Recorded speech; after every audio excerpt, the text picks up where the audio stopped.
Your thoughts on how Nafisha and Gabby, how well they shot the bombs, got off your time through those two today?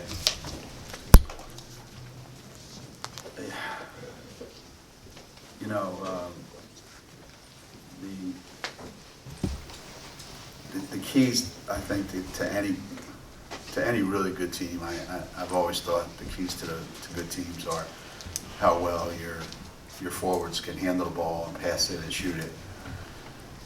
You know, having really good guards is one thing, and obviously you can't have a really good team without really good guards. And our guards right now are a little bit suspect, given that they don't have a lot of playing experience and a lot of experience running the show. You know, not having Key out there is really a challenge for them. But I've always thought when your forwards can handle it and pass it and shoot it, that you've got a chance to be really, really, really good. And you'd be hard pressed to find anybody who's had a better, 27 games, whatever it is, than Nafisa Kyer. I mean, it's just amazing what the consistency that kid plays at,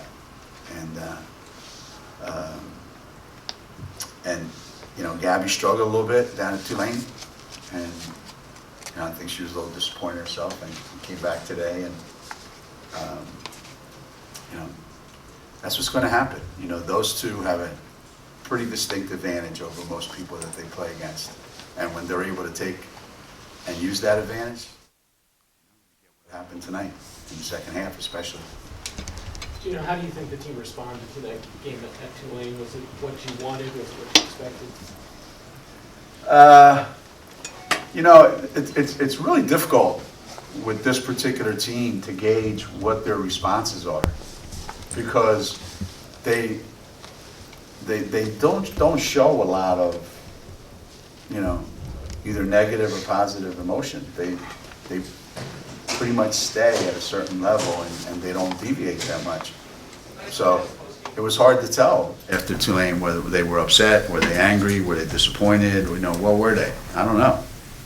We got home and they all said the right things. We got to get back to basics. We got to get back to doing the things we were doing before, and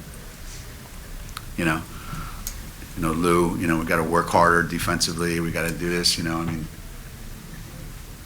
She said we, should have been I, but today, her mother was born in England. I didn't know that she was half French. However, I think that the idea that if we work really, really hard on the defensive end and go back to what we were doing, and which is hard to do. It's hard to. We just talked about that. It's hard to maintain a certain level from November 14th to March 1st. It's impossible. There's got to be peaks and valleys, ups and downs, and that's where you go to your bench and you bring in, and you get a lot of, oomph, and some of the guys get a chance to get a breather in the game, or, and we don't have that. So eventually it's gonna show, and luckily it hasn't shown that much this year, but I got to look really, really hard to see it, because they're the same all the time. And practice the other day. Practice. What's today? Wednesday. Practice Monday, because we didn't practice Sunday. Practice Monday was actually pretty good. It was pretty good. So I could tell there was a little bit of difference. Back to normal yesterday. Yesterday was normal. These guys are like that. Geno, could you talk a little more about Nafisa's shot? She's just so composed down low, and the angles that she gets for off the glass are so sweet. And also, she seemed like tonight she expanded a little more. Just kind of like talk about the evolution of her shot.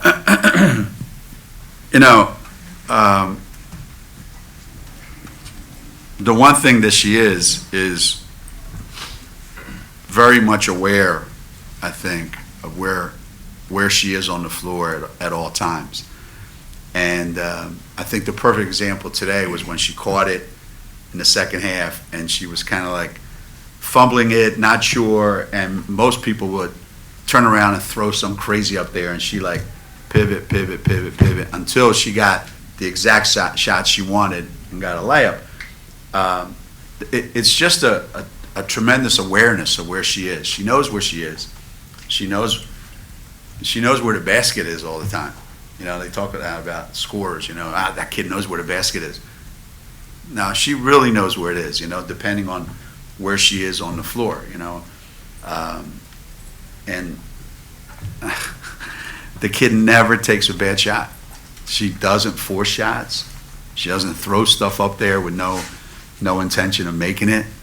You know, she doesn't waste opportunities.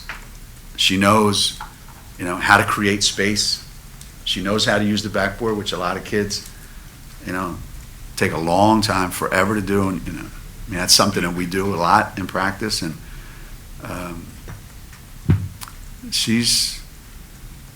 I wish I could say that we as a coaching staff are responsible for all that, but a lot of that is just instinctive, you know. She just has a knack for it.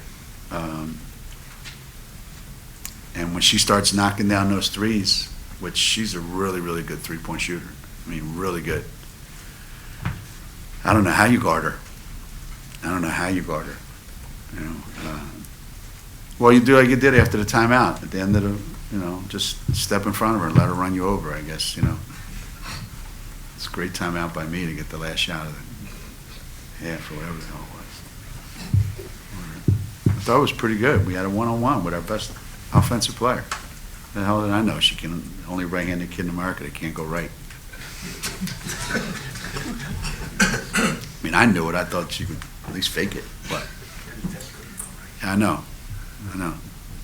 Debbie Fisk couldn't go right. I know. Fisa makes more shots in a day than Debbie made in a career. I don't know if she's here or not, but I'm telling the truth, Debbie. Two-part question, if you don't mind.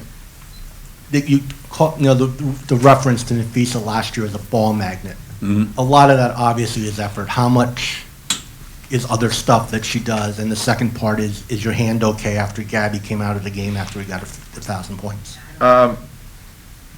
Yeah, I didn't know that that's what it was. I didn't know that it was 1,000 points. I wasn't sure.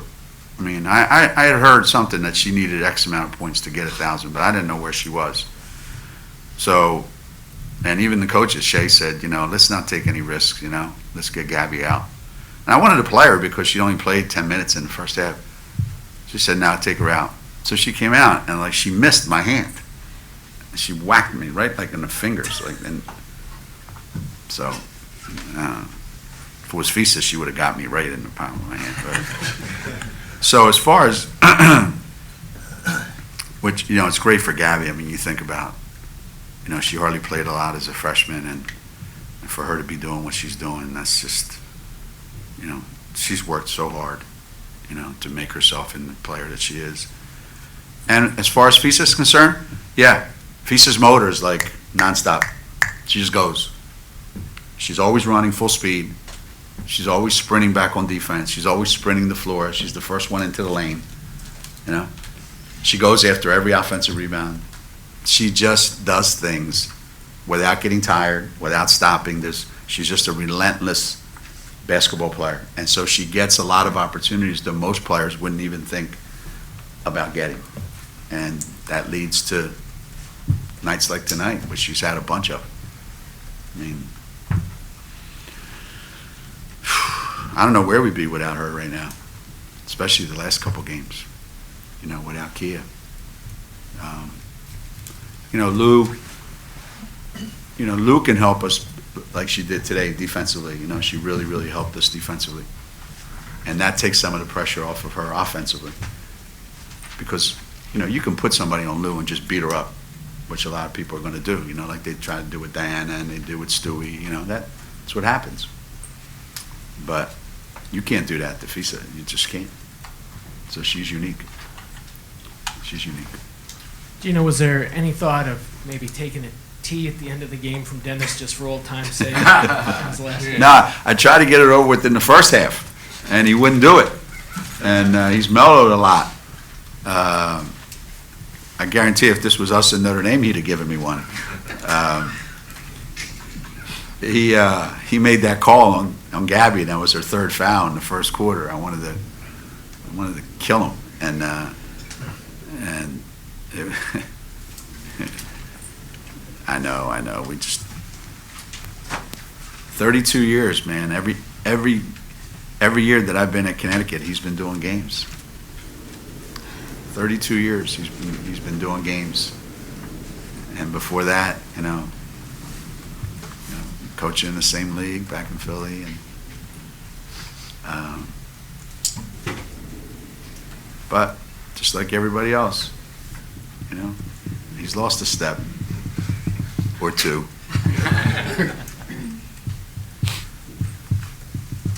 He can go.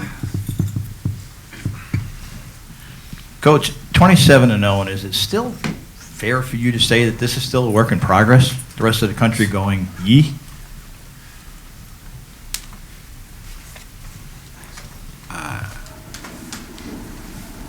Look, I don't care if we're 40-0 at the end of the season. I'll never be convinced that this is working, because I see these guys every day, and I just shake my head.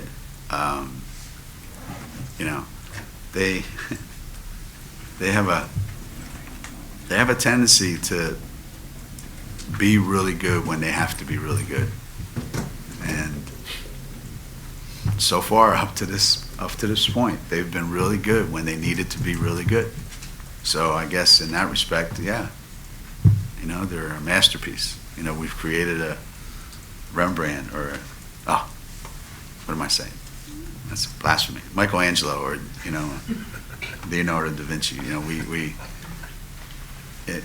But I see them every day in practice. I just cannot get those words to come out of my mouth. There's so much we have to do with this group. So much left. Again, and that's probably because I know that we're like that close to being like nobody can beat us. And we're that close to like Saturday.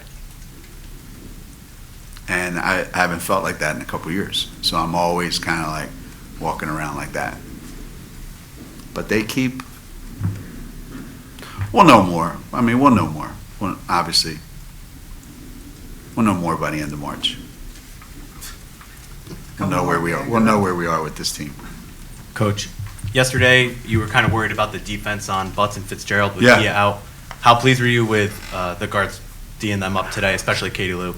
I thought our three perimeter players would really be challenged today, and you saw that those three guys are hard to guard. But we did a great job on them. We really did. I thought Sanaya especially, and Lou. But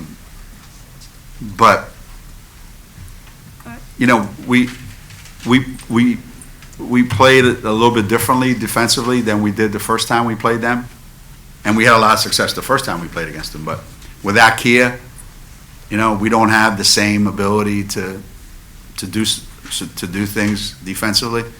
So we changed up and played them a little bit differently, and played a little more zone, a different kind of zone, switched it up a little bit, and I thought they were really good. I thought we were really, really good. That third quarter, I don't think they could get a shot off. That third quarter was about as good as we can play defensively against a team that's hard to play against. Did you ever think when Sanaya was a freshman or sophomore, you'd be sitting up here and talking about how good of a defensive effort she's giving you? Did I say that? I think our guards defensively are a work in progress. I don't think they're quite there yet. Blasphemy if I'm saying Sanaya did a great job defensively. But actually she did. But these guys are all, I'll tell you, they're all like, what do you call them? It's interesting how, like somebody like Sanaya that scored 4,000 points, whatever the heck it was in high school, and misses a couple shots and gets gunshot and gets a little tentative. Like,